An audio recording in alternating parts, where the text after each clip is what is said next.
Hello and welcome to The Way Home, Crossnore Communities for Children's Facebook Live show, as well as our podcast. My name is Holly Kessler, and I am Crossnore's Senior Director of Community Relations.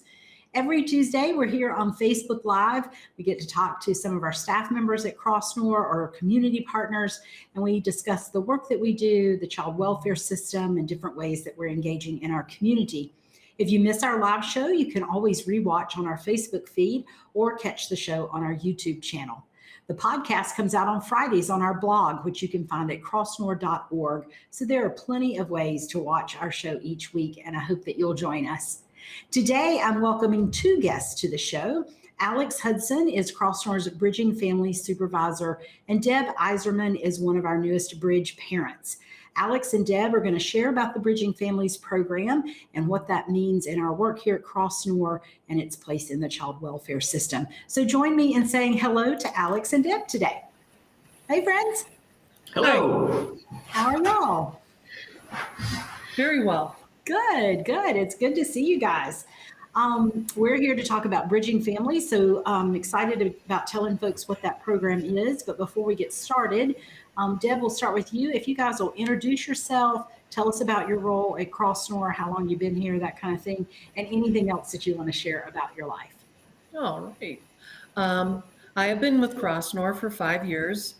I have worked in multiple programs working with children.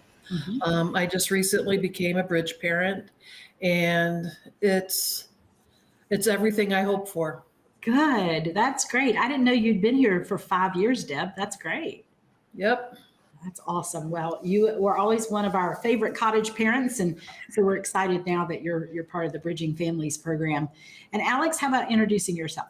Sure. Alex Hudson, and I'm the supervisor for Bridging Families here on our Winston campus.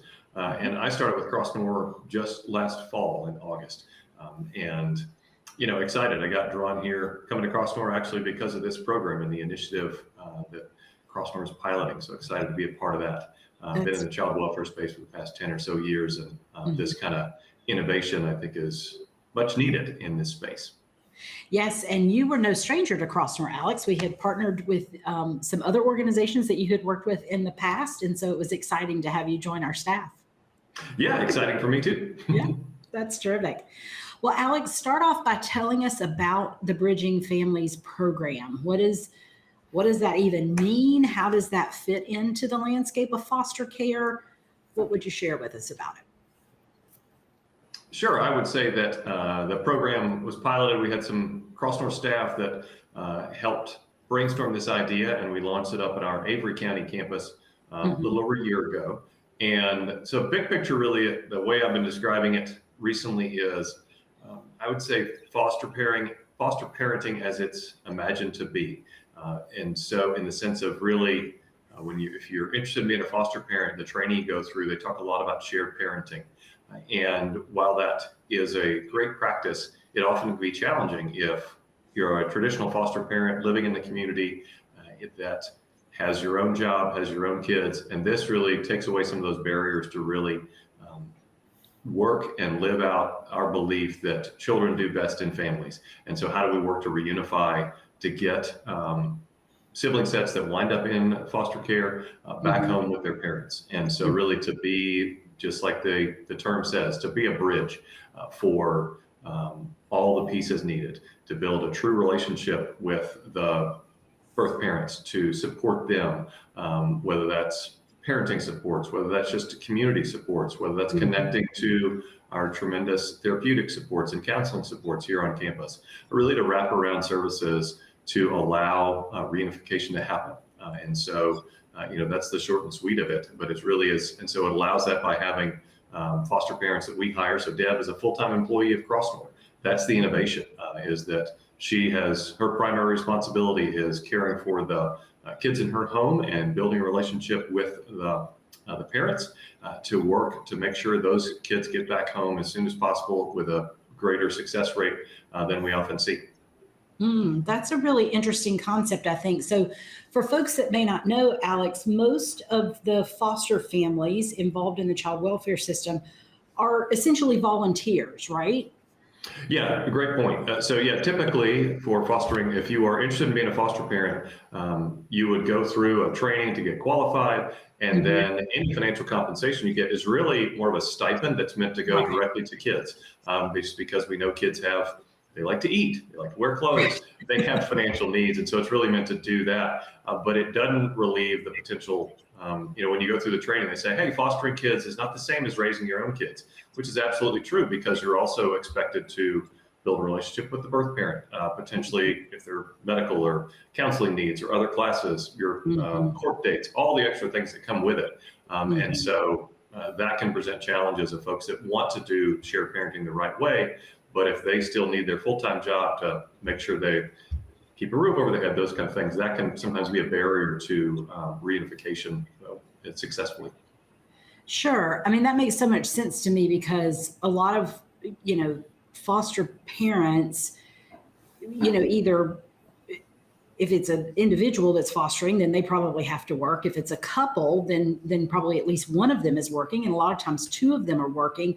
And so I think for some families, as they've considered it, like they have the heart to foster, but then they have to consider, how do we manage two jobs, and maybe we have a child or two of our own, and knowing that, a lot of times foster kids come with challenges of their own. And so it's a lot to do to think about having an outside job and then also doing something that takes a lot of time. Yeah, I would agree. And so as a cross section of our different bridge parents, we have two here on the Winston campus. Deb is somebody would generally be called an empty nester at this point in her life, but our other couple is no kids of their own on the earlier. And so that works. And same thing with our Avery County. We have a mixture of singles and couples that are at different stages of life, but have a heart to do this. And again, we recognize if you're interacting with any kids in the child welfare space, one of our new trainings we're going through uses a description, they're coming from hard places.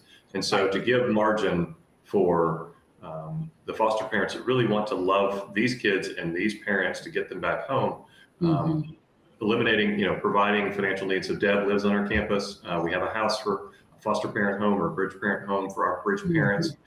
So housing is covered really to free them up to be a professional parent, to take all their skills and knowledge to really pour into whatever family is living in their home. And so we've seen that in the short month that Deb has had the family she's working with, to have one of the kids say, Miss Deb she really gets me.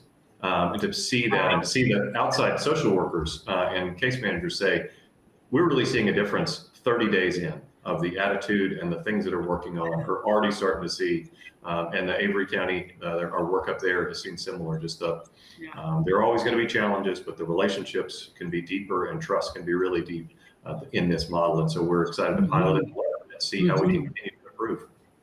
That is amazing. So Deb, tell us, besides, you're a full-time employee at Crossnore, so you have your salary and you have benefits and all of those things. But what else does it mean to you to be a bridge parent?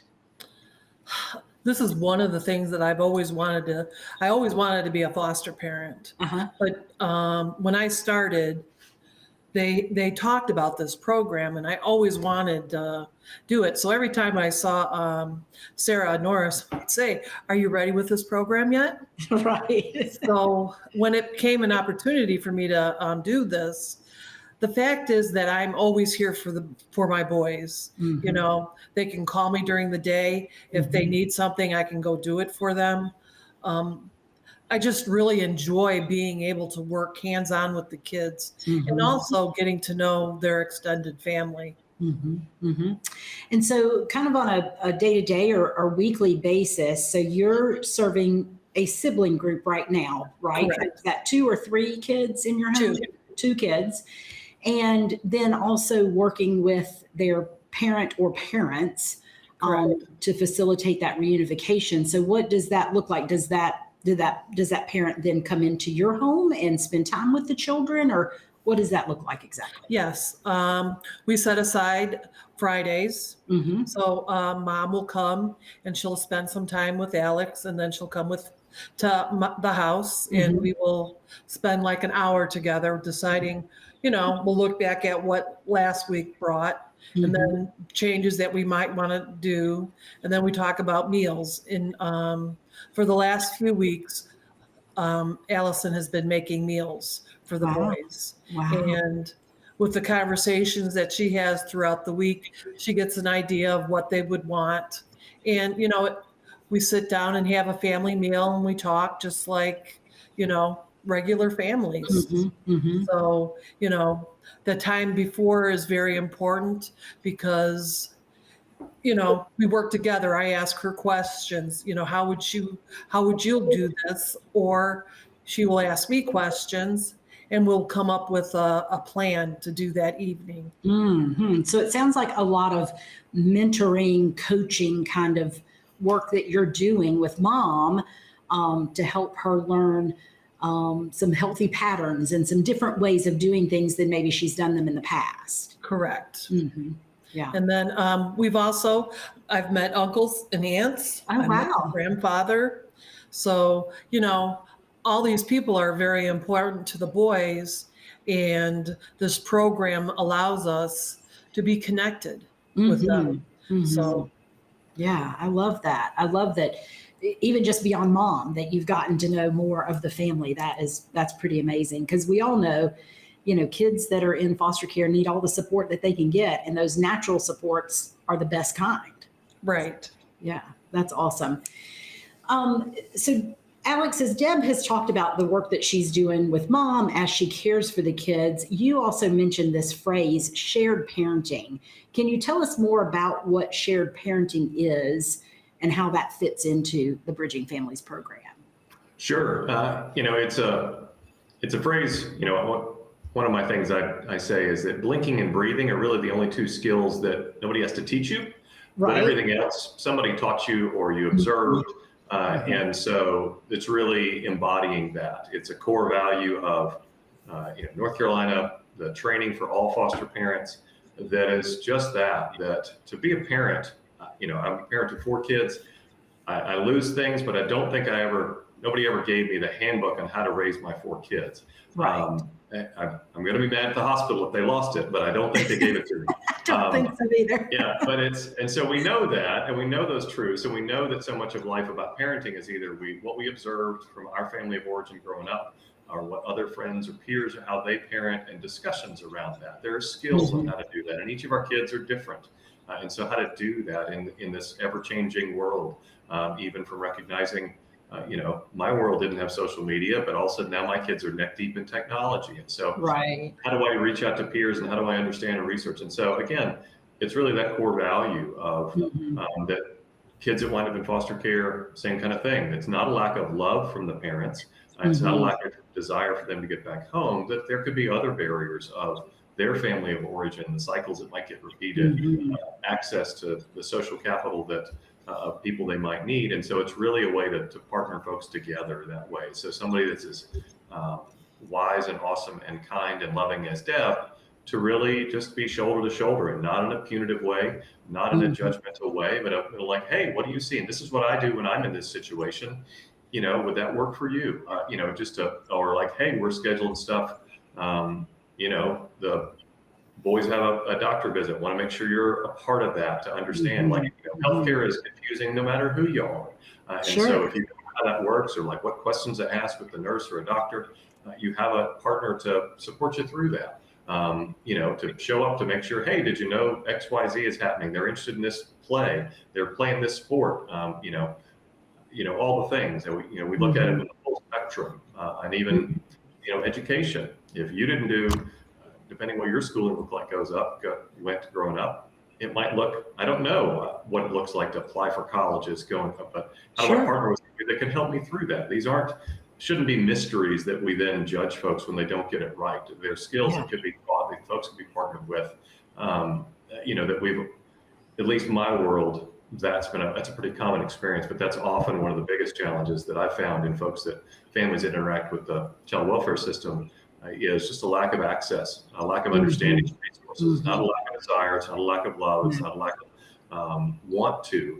It's just often of, I don't know where to start, or how do I help through. So shared parenting really is kind of all those things boiled in, just to really share that responsibility with the goal of, I'm not here to be the solution. I'm here to help bridge that gap to get your family back home together, and to help build supports in that. And so that's Yeah. A way to share. The way I look at it, the values we train with our team to make sure we're empowered folks to really to love these folks right where they are and to customize whatever skills are needed, skills and supports they might need. And it's going to look different for each one. And that's one of the challenges with a lot of public systems is they one size fits all doesn't work for families. Correct. We know generally we're going to need housing supports, we're going to need education, we're going to need employment, might need some mental health supports, but then beyond those big umbrella things, we're going to have to be able to be flexible and customized. And so how do we get folks margin to be able to do what each family needs within those general buckets of living?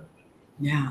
There were a couple of things you said that I really touched me. Is one, just again, that reminder that just because someone's children are in foster care doesn't mean they don't love them, doesn't mean they don't want to learn to be good parents. There are myriad of reasons why kids end up in foster care. And it's not that those parents are always bad people, or, sometimes it is just a lack of knowledge, a lack of resources. And then you mentioned, like, why would we penalize somebody, for not having knowledge? It reminded me of when my kids were in high school, and at our church, we had an immigrant family, and the mother came to me one Sunday with this big brochure and said her son was graduating high school, and it was graduation announcements. And she said, he said, I have to buy all of this. And I was like, oh, no. So like, she just didn't know, right? Because that was not the custom in her country. So, I sat down with her and said, well, here's what this means in America. Here we were in Greensboro, North Carolina. This is what graduation looks like. And we wouldn't penalize somebody for not knowing that kind of thing. But sometimes not foster parents, but birth parents do seem to be penalized for what they don't know. Yeah, and yes, and we do that in a lot of spheres. And when it comes to oftentimes there's some economic challenges, Sure. and that we become gatekeepers in unhealthy ways around that, or place a moral judgment on something that's really just an intellectual thing, an access piece. And so, I used to work with older youth transitioning out of foster care, so post-secondary education. Met with a community college president, and as we were explaining just the needs around kids that came out of foster care for trying to go through college, he's like, for their world, it was like, oh wait, so kids that are in foster care are almost like first gen students plus international challenges of like, if you're a first gen, your parent might love you, but they didn't go to college or some post-secondary, they don't know how that world works. You're like the graduation announcement. I know how this works. Exactly. I want you to have what you're supposed to have, but I don't know what that is. Yeah. And then international students get plopped into a campus. They might have the aptitude, but they don't have the social connections to a community to really navigate through.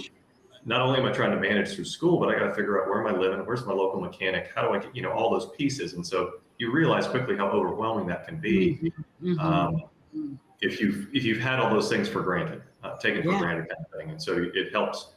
That's been my exposure to help educate folks to better understand and have a better appreciation of how much they're trying to hold on to in their head and to get through, plus their own pieces that really adds to the burden. And so how we can offer both grace and support to really help cut through those barriers that are often derailing families that aren't, again, a lack of aptitude or a lack of love. It's just a connections, resources, and margin really to make mistakes. If I make a mistake, my kids make a mistake, they're not losing their housing.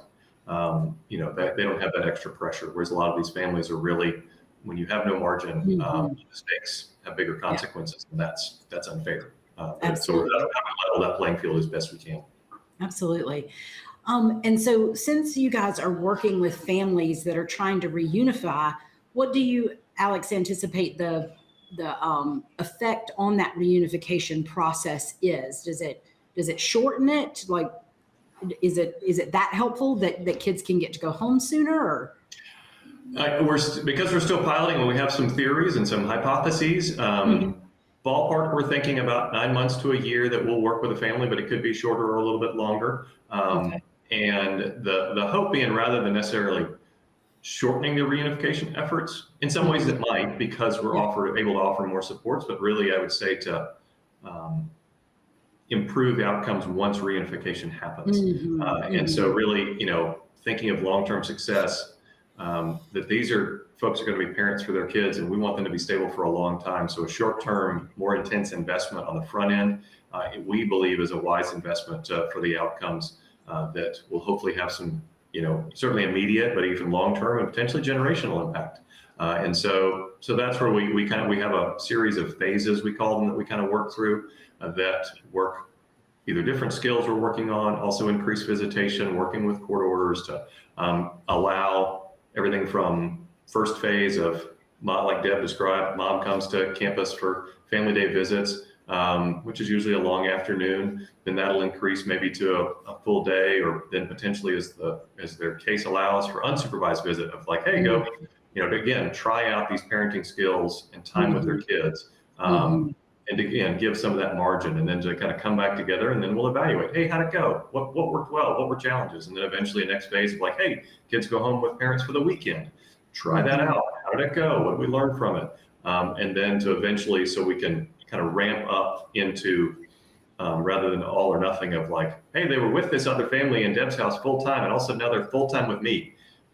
That doesn't seem like a fair recipe. And so this allows for graduated efforts to work through that and have support throughout that journey.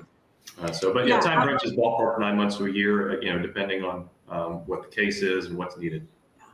But even 9 months to a year is shorter than a lot of other, reunification plans. We typically say that, if a family is really working towards their reunification, it can take 18 months or more. So that does, hopefully Bridging Families does cut that down some, but I loved how you characterized it as, just the quality of the reunification and really establishing those family patterns more in what will hopefully be more permanent ways. Yeah, and you touched on, you talked about a plan if somebody's working on it. I would say, because traditionally the plan that mom or dad has is like, here's a checklist. Come back to us when you get this done. Right. And figure it out. And then of course that's going to take long. I mean, so this is a partnership to really, how can we partner together to help you still, we're not taking the work away from mom on the steps she's got to do, but we're partnering with her to help brainstorm together, just to have that encouragement of like, hey, you had a great week. You knocked out all the things, or this is what I would do, how I would prioritize this list. And so as opposed to, again, traditionally for all the different reasons, no judgment in that, but just it's, again, oftentimes of like, all right, mom, here's your to-do list. And if you don't do it, then we'll let you know, you can't see your kids, and we don't hold those values of like, let's not take away the one thing that's keeping them moving forward, which is access to their own kids. And so how do we push forward with that? Absolutely. It's just such a much more positive framing. And I love the encouragement piece as well, because it's a difficult process for families. So Deb, I haven't forgotten about you, but tell us about what excites you or feels most promising to you now that you have been working in this program for about a month. What are you excited about for the future of Bridging Families? What excites me most is a lot of what Alex has said, is the fact that we work hand in hand with the mom or the father.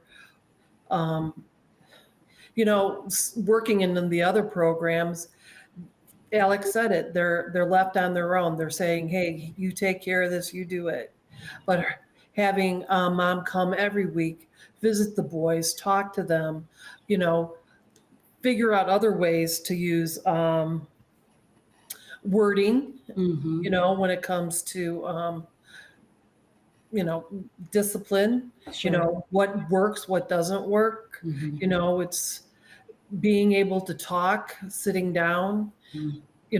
I have noticed that the kids enjoy spending time with mom more now than at the beginning, seeking her out in the house, asking her to help do things in their rooms and, do laundry.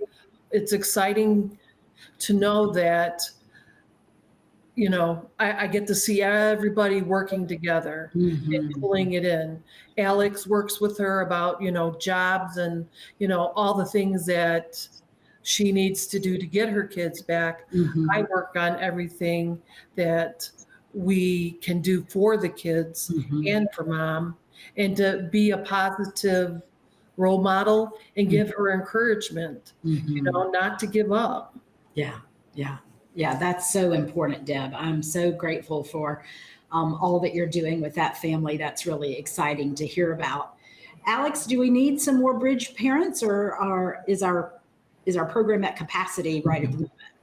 I would say yes and no. In the sense of Winston currently, I think we are going to be growing, and so if this is something that piques people's interest, we hope to add more bridge parents. We are expanding in our western region. I just got to go last week out to Hendersonville and Saluda, and so the Saluda area I think might be an area that we'll be adding soon, and so be on the lookout. As always, I think if you're looking, we have a variety of career opportunities around this work, even if you're not interested in being a bridge parent, but like on some of the other areas around being part of the clinician or those pieces that really get to partner with families. On our the crossnore.org, the careers page lists all of them. So currently we're, I think both our Winston and Avery campuses, because on the good side of just getting started, we've got our families in place for right now, but that always, we're hoping to add, and we are now adding in our western region. And I would say if this speaks to you, to always reach out, because we would love to want to talk to folks. As you can imagine, a program like this is exciting for us as Crossnore, but also for donors. The state from DSS is very interested and been supportive of this program, so they want to see this be successful because they recognize something's got to change if outcomes are going to change. And so we have to take risks to innovate and see what works and learn. And so if that's a space you enjoy being in, I would say let us know, and we can. I know we're talking a lot about how anywhere you want to be, as you want to be a parent, Crossnore has a place for you to serve. Absolutely. So, absolutely. We have the multiple parenting roles available. So, so just apply for sure. Well, Alex, thank you so much for all that you do to support your staff and the families involved. And Deb, thank you so much for the ways that you're pouring into these children and to their parents. And I just am excited to hear how that's going to continue to go as you guys work with them. So thank you both so much for being here today. Thank you for having me. Absolutely.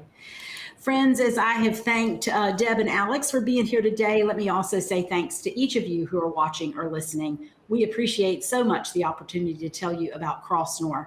And for more information, please visit our website at crossnore.org or follow us on our social media channels on Facebook, Instagram, or LinkedIn. That's it for today, but I hope you will join us right here next week on The Way Home.